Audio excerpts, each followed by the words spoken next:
Well, for the last several decades, and I'm talking 4 or 5 decades, there has been a handful of callers that have created what I call either a paradigm shift or markers in the competitive calling industry. And Paul Butski is one of those guys. He was the first guy to dominate no matter where he went, whether it be the US Open, the Grand Nationals, the World. And how he is truly one of the GOATs of turkey hunting history. He was unbeatable there for a number of years. Cannot say enough good things about him. And you really couldn't beat him. If he was there, everybody else was calling for second. With 6 US Open titles to go along with it, 2 Levi Garretts and 1 Maestro. Some names in the hunting world don't just stand the test of time, they define it. And Paul Butski isn't just another turkey hunter. He's a living legend, a Hall of Famer, a pioneer, and for those of us who grew up chasing longbeards, he's simply known as the Maestro. He was pretty much like trying to beat Tiger Woods. And again, if there was a cluck and purr in a contest, you could just about figure you were calling for second place. Yeah, comfy. I couldn't point out where I haven't killed turkeys through the years, you know what I mean? Not just necessarily me, but turkeys I've called up for cousins or friends and that kind of stuff. I get just as much enjoyment out of that anymore. I don't very seldom pull the trigger anymore, you know, except when we really need to. But all these ridge tops, all these hillsides, I mean, all great turkey hunting through the years. For decades, Paul has set the standard in turkey calling. His name is etched into the NWTF Grand National Calling Championships Hall of Fame, and his influence stretches far beyond the stage. He didn't just win competitions, he shaped the way we talk to turkeys, and more importantly, the way we hunt them. On stage of the Grand Ole Opry, I'd won the Grand Nationals back in 1986, and Rob Keck brought me up. As I introduced Paul as our Grand National Champion, 3-time Grand National Champion. And he asked the question to me, he goes, where has this mouth call taken you in life? And, you know, it's taken me to places that I never would have dreamed of. And he's been a champion in life, a champion of the outdoors, and has set the example for all hunters to follow.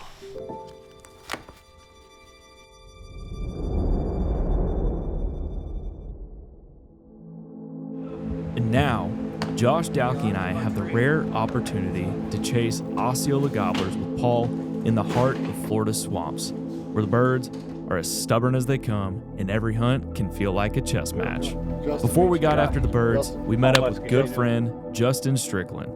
Beside him, you're going to find his full-time shadow and son, Maverick, who's already just as obsessed with turkey hunting as him. Okay. All right, let's see how this goes. Mav, you gotta be still, not move. You understand? Like if you're there the whole time. I started guiding when I was 20 and guided till I was in my 30s and found a love for taking veterans and first responders and family and friends and things like that, and building relationships. And it was so much better than taking somebody out that was paying me to kill a turkey. And then my son was born, and I got him addicted to it, and that's what we do. Our march is all turkeys. I'll give them both to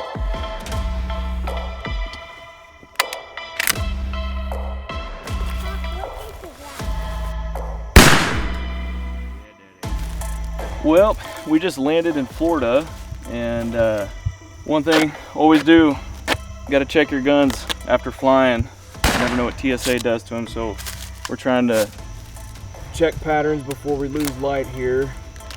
We've got some good birds on camera. We've been seeing lots of good birds. Justin's been sending me pictures the past couple weeks. It's second week of March now, and if we get it done here, I'll be knocking one of my birds off for the Grand Slam, so hopefully gonna have ourselves a good time in Florida. Oh boy, That's actually wild. Will Coopers, and then your jib. Yeah. that choke you have on it. Well, and then I had the forcing cone done, I had the trigger done. Oh, that's right. I forgot you had all that work done on your gun.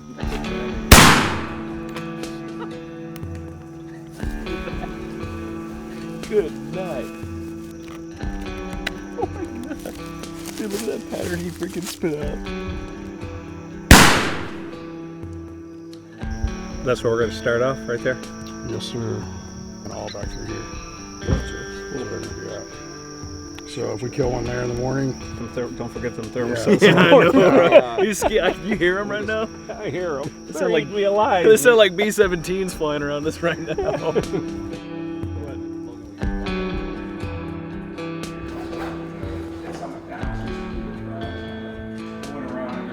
That's up to you, buddy. You're up. Put the pressure on me. You are up. Put the pressure on me. Got a nice cypress tree with apparently a nice field where these birds might fly down into, so we're gonna go let Paul do the talking and see what happens. The first gobble on the limb for the year. That's a big deal. Sure is. That starts the clock to something that doesn't start till June 1st. Well, you've been Stop itching till for June 1st. You've been itching for a little bit. I've been itching hard.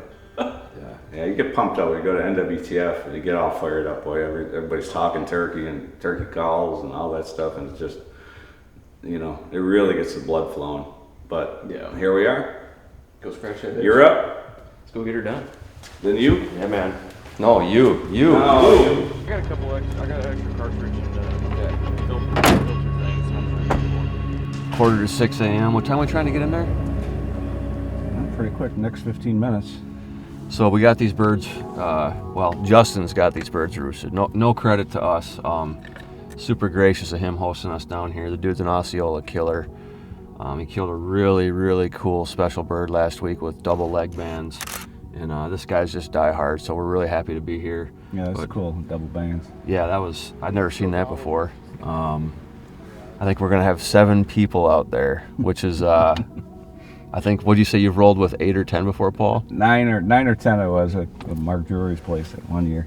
My record is 5, but we're rolling deep with 7. So the thing about down here is this cover can be so thick, and if you're with the right group of people, you can hide pretty well. So hopefully the birds work and everybody gets a good show. We got the old strutter and a lay down with us. See how that works out first thing this morning. Good deadly combo. Knowing that we were going to be hunting with Paul Butski, quite honestly, I wasn't even sure if I was going to pull out a turkey call. I turkey hunt a lot, way more than the average person, and I'm confident in my calling abilities, but when you're sitting down with a legend to work a turkey, you're probably better off just keeping your calls in your pocket and listening to someone like the Maestro just dial one up.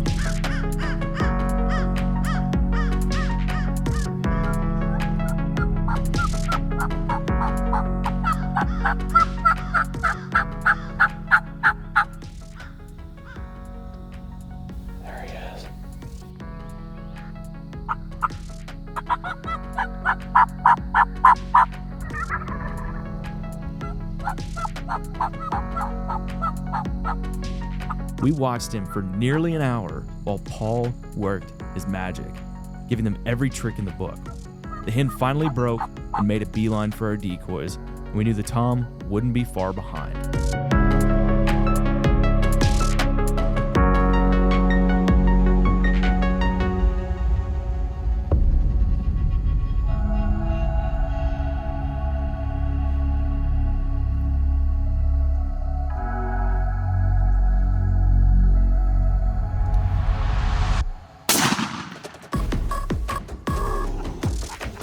I've never had to wait so long for a bird in my life. Oh my gosh. Great calling, Paul. Appreciate it, man. God. He put on a show out there. Between that hen walking through our decoys and Paul's seductive calling, that gobbler couldn't handle it, and eventually he gave me an opportunity, allowing me to tag my first Osceola and bird number 3 in my Grand Slam quest.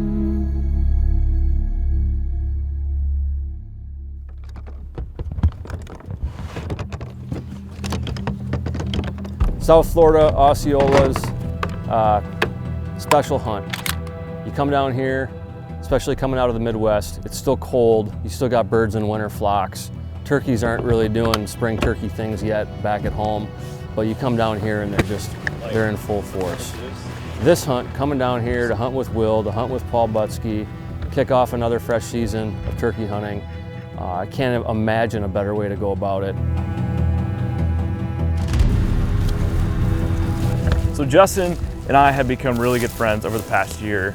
We met through a mutual connection of ours, Logan White. Told Logan a long time ago I was looking to get my first Osceola bird, and instantly he brought up Justin. He said, hey, I got a guy for you in Florida. Let's get you connected. And instantly we just hit it off. Clearly a local legend down here. He does things the right way. He's a great caller, and didn't take long to figure out that he was going to put us on birds.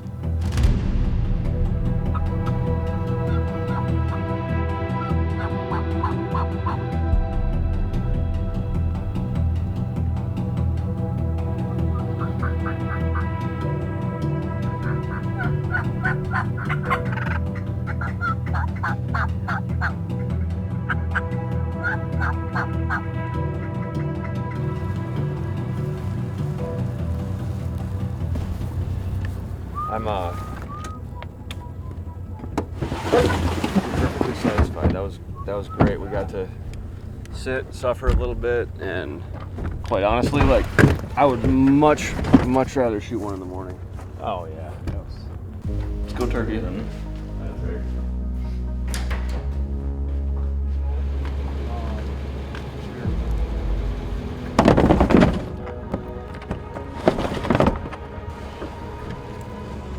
Ready this morning.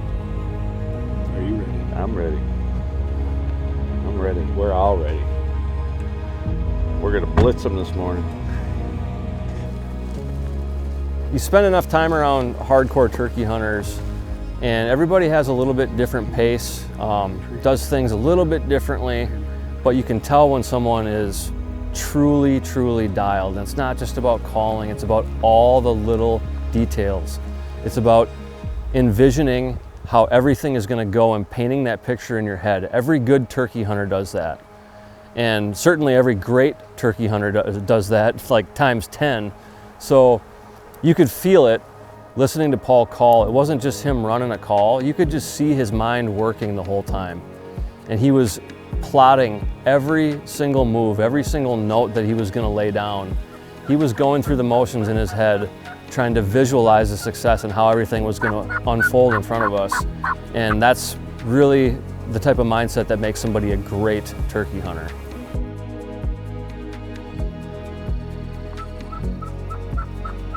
And there was something special about rolling into the woods with this group, especially when one of them happens to be a turkey hunting legend. Getting to share these moments in the woods with like-minded guys is something special. With everyone hidden in the brush and palmettos, Paul began to work.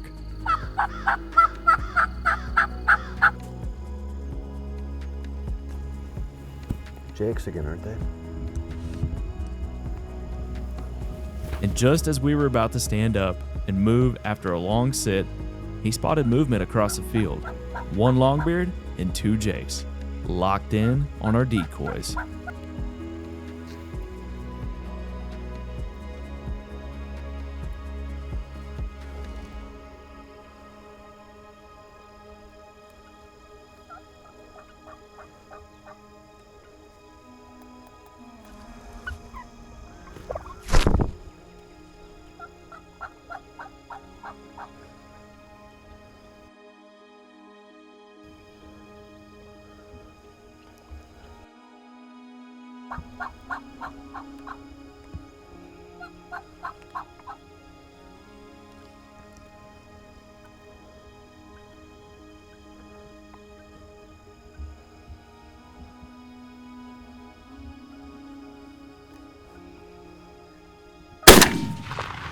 Finally gave Josh an opportunity. He took his shot, and just like that, we had another bird on the ground. Yes, brother. 2 days in, 2 Osceola gobblers down, Thanks, guys. and another hunt under the watchful eye of the Maestro himself. Good stuff. Thank you. Thank you.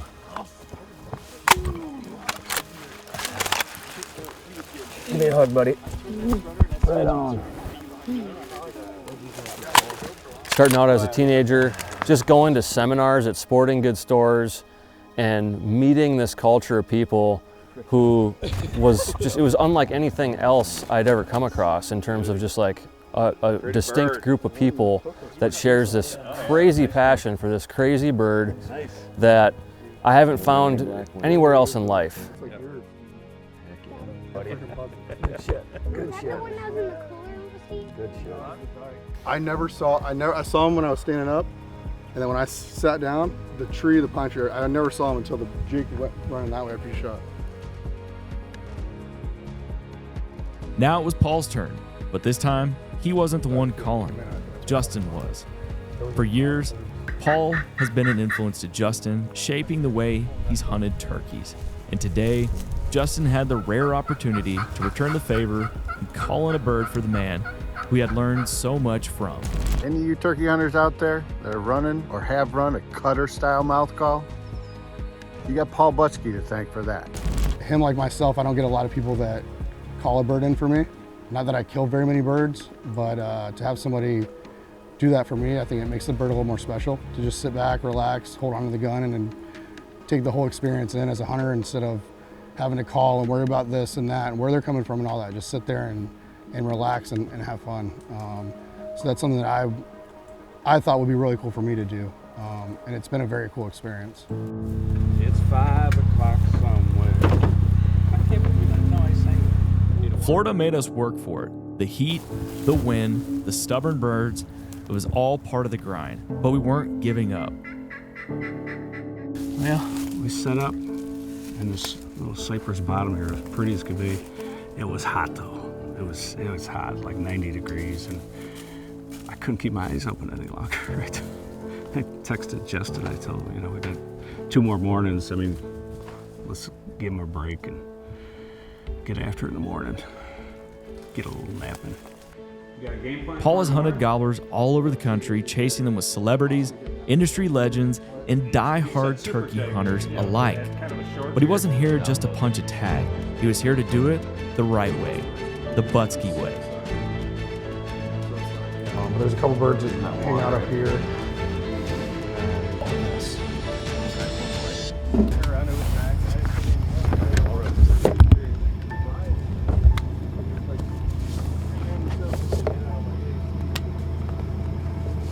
Well, I'm up. Justin's on the call. All the pressure's on him, nothing on me, other than making sure I don't miss.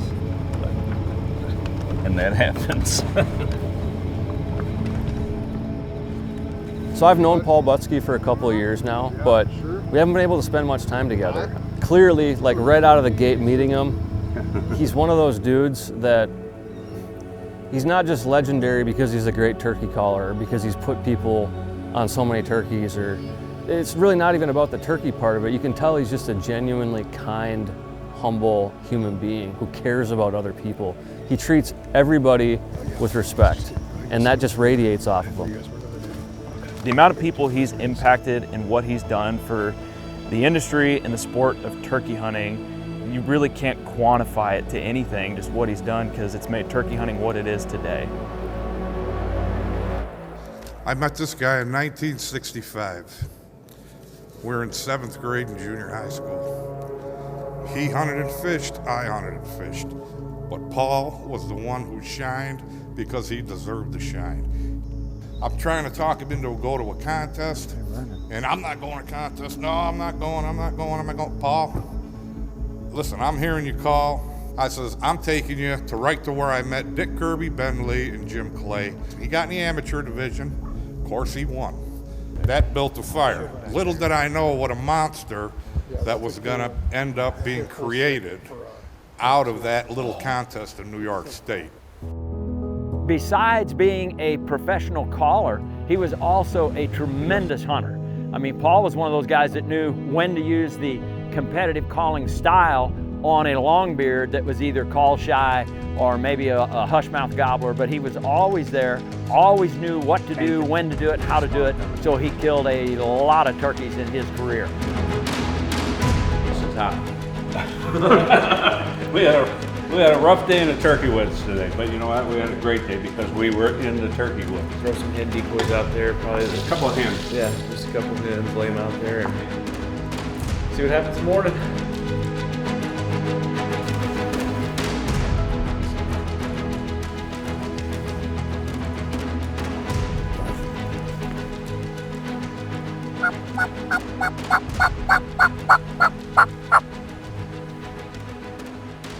A lone gobbler finally broke off, strutting into the field, putting on a show for us. But something wasn't right. As we watched, we realized this bird had no beard, likely due to beard rot. Paul didn't hesitate. He passed. He didn't feel the need to take that bird just to say he got one. And that's the kind of hunter Paul Butski is. Hey, good job, buddy. Put us on him, man. Yes, sir. Put us on him. I mean, it's just a turkey. I just didn't want to shoot. You know, he's in the decoys. He put on a show for us, I'll tell you. What a beautiful show. He's seen it all, done it all, and still has the same fire for chasing turkeys as he did when he first started. But what makes him truly legendary isn't just his success in the turkey woods. It's his patience, his respect for the game, and the way he's shaped the next generation of turkey hunters. Paul's influence stretches far beyond the birds he's called in or the competitions he's won. He's been a voice for turkey hunters for decades, helping shape the way we understand and communicate with these birds. Aloha, I'm John Sabati, and today I wanted to share with you a pretty cool story.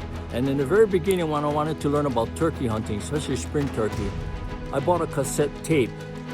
I wore that tape out till it broke. And it was about calling turkeys done by Paul Butski. But more than anything, Paul is a teacher. He's mentored countless hunters, sharing the kind of knowledge that doesn't just help you kill a bird, but makes you a better woodsman. He's passed down the little things, the patience, the discipline, the ability to read a turkey's mood and react in real time. Lessons that don't just make you successful for one hunt, but for a lifetime in the woods. I want to say I'm very proud to announce my very good friend and induct him, Paul Butski, into the 2020 NWTF Grand National Contest Hall of Fame. I love you, buddy.